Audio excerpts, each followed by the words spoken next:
The winter 2025 season has come and gone, and I've watched a total of 20 seasonal anime out of the entire winter 2025 anime slate. So now let's rank them on a tier list. You might see some hot takes, maybe some cold takes, but here we go.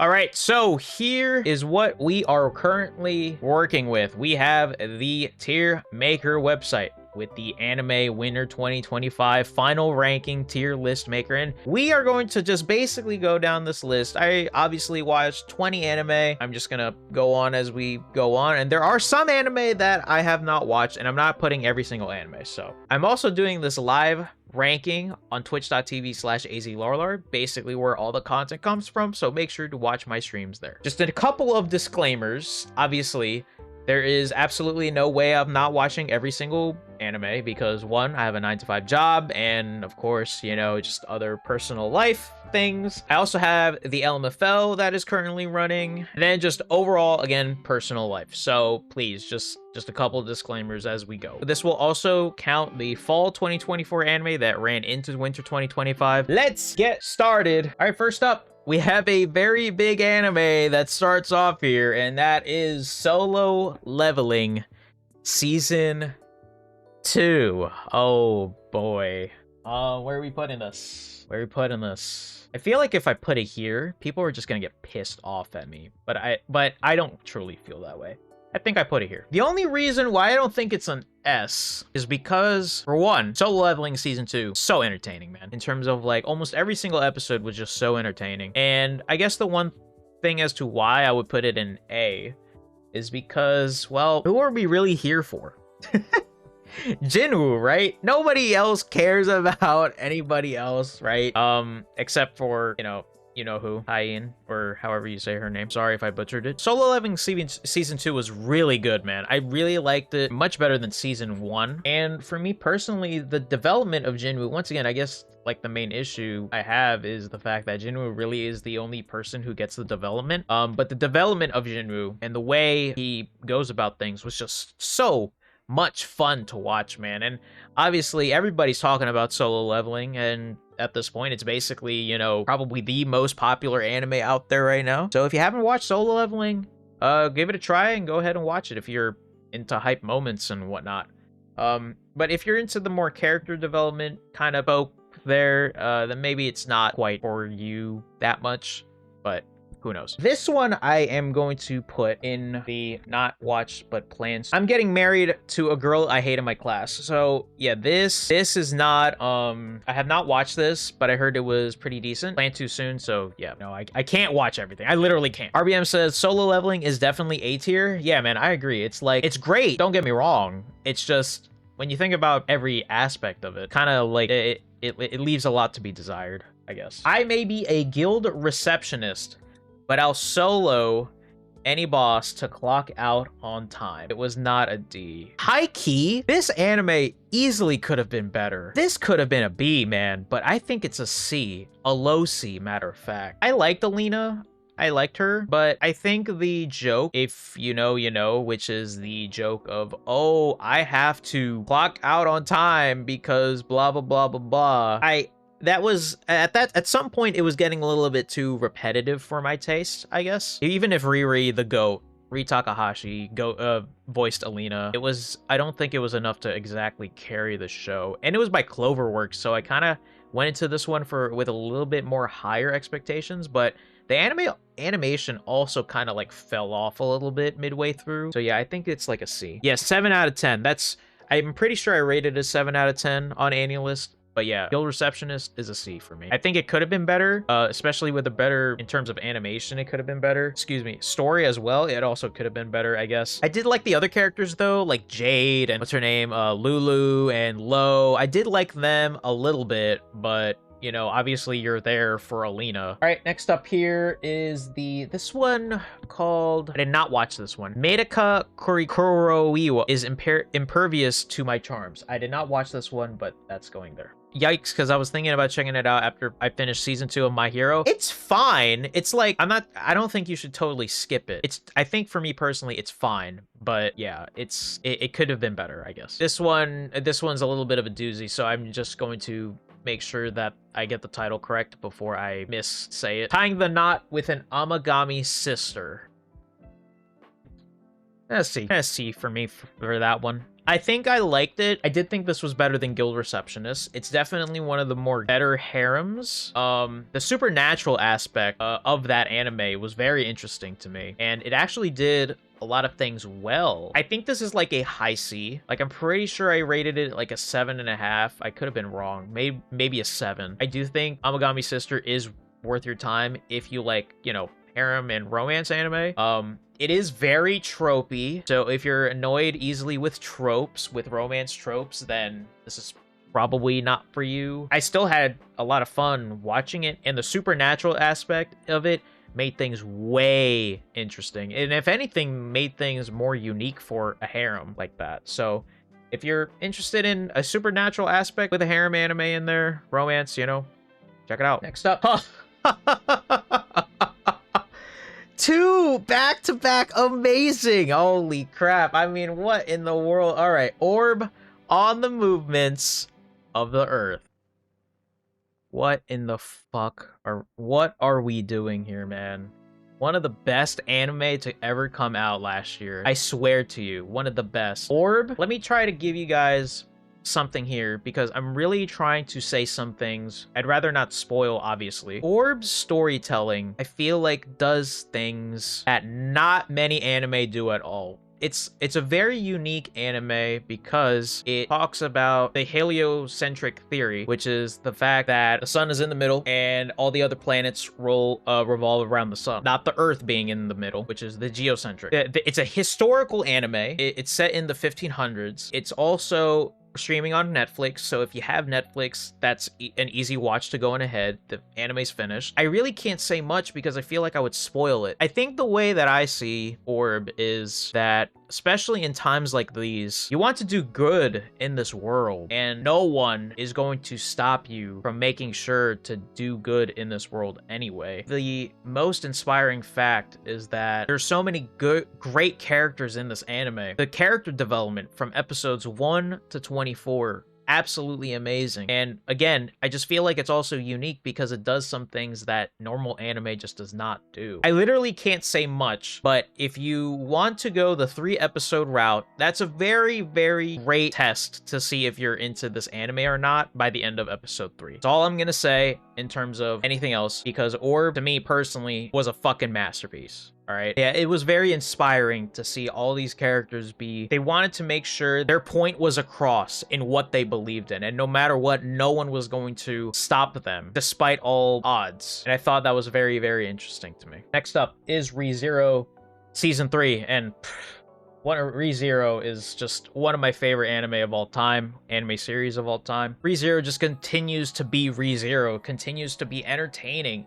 The storytelling's great. The characters, I love the characters in ReZero, man. I love Subaru's development from episode 1, season 1, completely different from season 3, episode 16. One of my best favorite anime series ever. And it was so funny because I was actually seeing some things about season 3 and how people didn't really enjoy it as much, because to be fair, season 3's direction is definitely a bit different than seasons 1 and 2. The way that they did it, for me personally, was not only it felt right, but it also was just very entertaining to see what happens to every character and villain. And by the way, all the villains in ReZero, as we all know, batshit nuts. Batshit nuts. It was still so much fun to watch. And of course, season 4 got announced. Yeah, season 3 already up there. Now, do I think it's better than season 1 and 2? That's a different story, all right? That's a whole different story. Oh, Danmachi, that is in the not watched but planned to soon, because I will be starting Danmachi at some point. Trillion Game. Underrated as hell, man. This might change later, but I'm gonna put it at C for right now, but it's a high C. High C.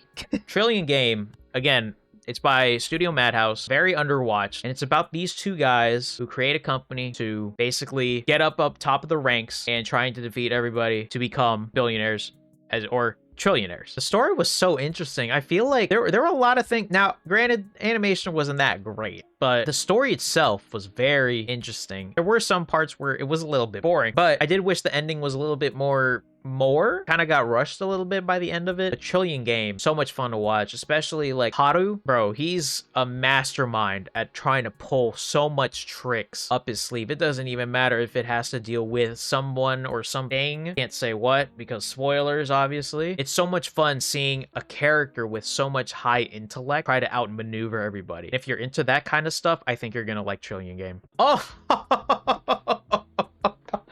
Blue box! Oh my lord.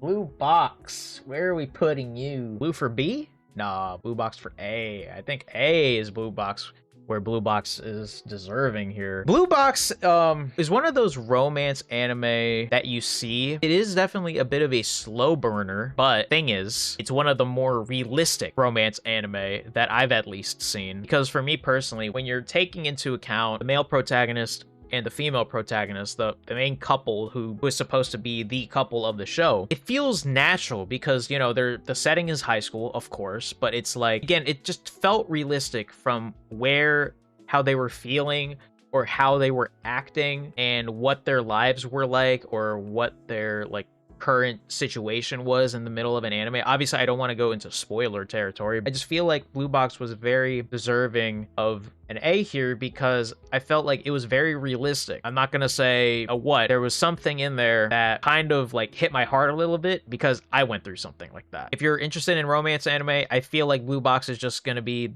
one of those that you just gotta watch, especially if you're into romance. It is a bit of a slow burner, but I do definitely think it's worth it, and it feels very realistic, no matter how you may think about realism in fiction. And at the same time, the anime looks beautiful. Every shot looks so beautiful. Easily Blue Box, gotta watch that if you're a romance fan. I have a crush at work. Underrated again as hell.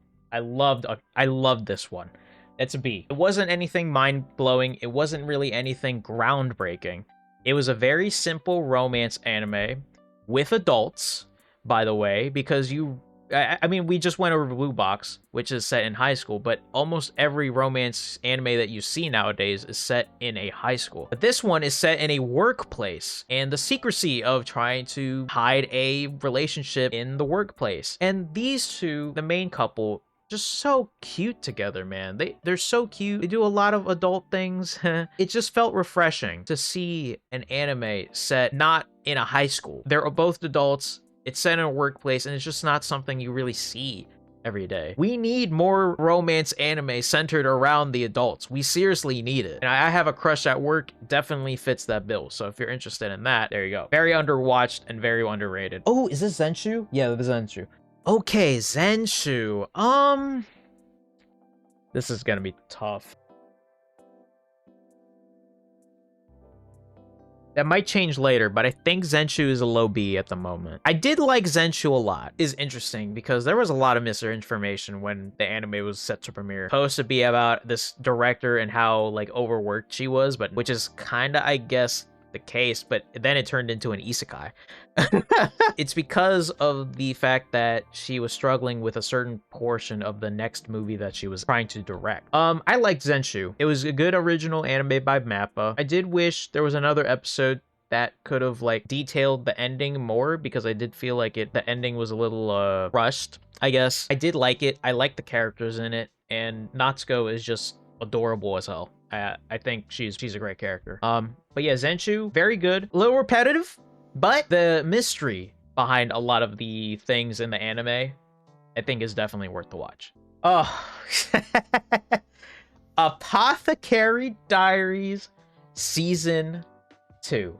Straight to S. What are we talking about here, man? What are we talking about? Apothecary Diaries, easily one of the best anime coming out of the winter season. It's still airing, just to disclose that. So much fun. Mao Mao is just one of the best female protagonists I've ever seen. The fact that it was airing alongside Frieren in fall 2023, just amazing to watch them both, if I'm being honest with you. Mysteries this season and season 2 specifically, very interesting. Can't say because of spoilers, and honestly, I don't really know the outcome of most of the mysteries that is being planted upon, but it's definitely an anime that if you like look out for certain details and whatnot, that will definitely make sense later. But the mysteries behind it, so interesting. The dynamic of Jinshi and Mao Mao, so fun to watch, especially recently. Apothecary Diaries season 2, like, you have to watch Apothecary Diaries, I feel like, in this day and age. You have to. That's right. Welcome to Japan, Miss Elf. Yeah, this is a solid C. The romance aspect of this anime was very good. It was basically a slice of life show. Actually, I should be putting this high. I think it's a C because it was a good anime. And it was a very fun anime to watch. It wasn't anything obviously mind-blowing or groundbreaking at all. It was just an elf and a normal human getting along, and she just visits Japan all of a sudden, and she just explores Japan. And it's a very simple premise, but it worked so well. And I really like the main characters' dynamic together a lot. I would definitely watch another season of it. Actually, I think this is a low B. Never mind. I think I'm gonna put it there for now. This feels right. I feel like if I put it here, it doesn't feel right, but right here it might. You know what? No, let's put a high C. This is a high C for me. Medalist is going to not watch but plan to soon because I heard it was really good, man. Season 2 is coming as well. I just didn't have faith in Studio NG. Thankfully, they actually did something right. Thank God. Flower and Asura. Oh, okay. So this is Studio Bind. Very underwatched anime, but I do think it's a C tier anime. It's not for everybody. I thought to my first, is this for me? And I just continue watching it. There is some aspects that really intrigued me here. The fact that the anime is centered around the broadcasting club. President of the school's broadcasting club immediately recognizes Hana's ability to engage with others and draw them into her recitations. So it's basically like an anime where a bunch of folks like talk, but there are some moments in there where I had chills watching some of these scenes. I thought it was pretty decent. It was a little boring, just a little bit. That's why it's in a C. Yeah, I'll put it right here.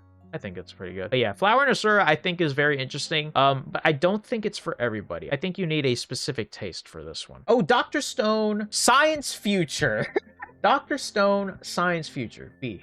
Yeah, easily. It's Dr. Stone. Dr. Stone continues to be very, very entertaining. It's Dr. Stone, man. Like, if you're watching Dr. Stone Science Future, you're probably enjoying Dr. Stone as well. I love Senku so much, man. He's such a fun protagonist, and I do think this season is a bit more entertaining than last. Just a little bit. I like this. I like Dr. Stone. Ameku MD, Doctor Detective. So this anime is basically Diet Apothecary Diaries, and I think I'm gonna put it C rank here. I did like the premise of it. I did somewhat like, I kind of liked the main character. I think it was a good anime. It was kind of entertaining. There were some moments where Takao, the main protagonist, was a bit too much. It's not that it was too much. She basically is that kind of character where you better not get in her way or else she is just going to absolutely like destroy you. I think it was a good anime. Yeah, again, as mentioned, it's basically a Diet Apothecary Diaries. It was fine. It was fine. The mysteries in it are interesting. It did seem to make sense to those in the medical field, which is at least good to hear. Oh, SAKAMOTO Days. This was probably the most highly anticipated anime of the season, at least new. I think SAKAMOTO Days goes B. I think it's gonna be like right around here, around where Dr. Stone is. I thought SAKAMOTO Days was really good. I didn't really understand the dislike for it, but apparently from the manga readers, they think it still looks better on the manga, so I'm gonna have to probably check that out at some point. But SAKAMOTO Days was very interesting and entertaining, if I'm being honest. Sakamoto himself is like, he's just one of those characters where you really should not take seriously at all. I really like Sakamoto. I really liked, obviously, the family, and I really like Lu and Shin. They were all very good characters. I did think that the animation was pretty decent, and I thought it was entertaining enough, but I guess the manga readers didn't really think so, unfortunately. But I don't really understand. I'm not a manga reader for this. Sorairo Utility. Do you like cute girls doing cute things? And do you like watching golf? This is an anime for you. This is underwatched as hell. B. I think Utility deserves its flowers. It's very fun. The main trio of characters, very fun to watch. And if you like the cute girls doing cute things category, and you like not only that category, but do you like golf as well? Then this is an anime for you, easily. Yeah, I think this is a B. I have heavily underwatched. I don't even think it was on Crunchyroll, man. Not really recognizing anything here. Let's see, who we got? So we got 20. So we got 1, 2, 3, 4, 5, 6, 7, 8, 9, 10, 11, 12, 13, 14, 15, 16. Okay, so there's 4 more on here that need the ranking. Oh, 100 Girlfriends. Season 2. This deserves an A. 100 Girlfriends continues to become so entertaining. Rentaro, such a great MC. The fourth wall breaks are so funny to me, man. It is so funny watching them break the fourth wall. And 100 Girlfriends just basically takes the formula of the first season, takes it to the second season, and then the comedy this season turns it up a notch. So much fun to watch, man. If you haven't watched 100 Girlfriends yet, so much fun to watch. And if you like fourth wall breaks, you really should watch it. Also, the girls introduced this season were very interesting. I think out of them, I resonate with Iku more. Don't ask why. Anyways, My Happy Marriage. So as of this recording, I'm streaming this on April 9th, 2025. So the final episode of My Happy Marriage has not fully aired yet, but as of right now, and I might get some hate for this. For some reason, Season 2 is just not hitting as I thought it would be. I don't know what's going on, but yeah, Season 2 is just not hitting as much as Season 1 did. I thought Season 1 was great, but Season 2 so far has been it's been good, but it's been kind of like almost a drag almost? I don't know. This might be very controversial, but My Happy Marriage Season 2 isn't really hitting as much as I thought it would be. Because I still think it's a great series, but yeah, I mean, I don't know. I don't know what's going on with that. Oh, Honey Lemon Soda. Let's see. I heard how this was being compared to Skip and Loafer, and I love Skip and Loafer, but Honey Lemon Soda, I think, is not that. I think it's good. Kai is a male character that I have mixed feelings about Kai, dude. Because Ishimori was such a cute female character, and, you know, she's going through a lot in the show, but Kai, I feel like, he's such a weird character to like analyze or something. I really hate the characters where, for one, it looks like they care, and then the next moment they just don't. I think Honey Lemon Soda's a C. And there is one more anime here, but oh, it's Blue Miburo. That's also going to be a C. It's not on here, I don't think. All right, but yeah, Blue Miburo is also just going to be a C. I did think it was a very interesting show, but nothing, I guess, too groundbreaking. I'm not quite sure if I'm gonna watch the second season. I thought it was interesting enough, but I don't know if I'm intrigued enough to go into a season 2. Okay, but yeah, that's my tier list. There you go. Look at that. Yeah. There you go. Do you agree? Do you disagree? Are you probably watching and realize, like, why is solo leveling here? It should be here. Hell no. And that was basically my winter 2025 tier list. Do you agree? Disagree? Let me know in the comments down below, and obviously make sure to hit that like button and subscribe for more videos like these. And also, of course, make sure to Lazy Boy Senpai said unsubbing. No. Make sure to also follow me on Twitch, as I will be doing the future breakdowns on stream live. So yeah, make sure to follow me there and watch my streams. So yeah, have a great day, and thanks for watching.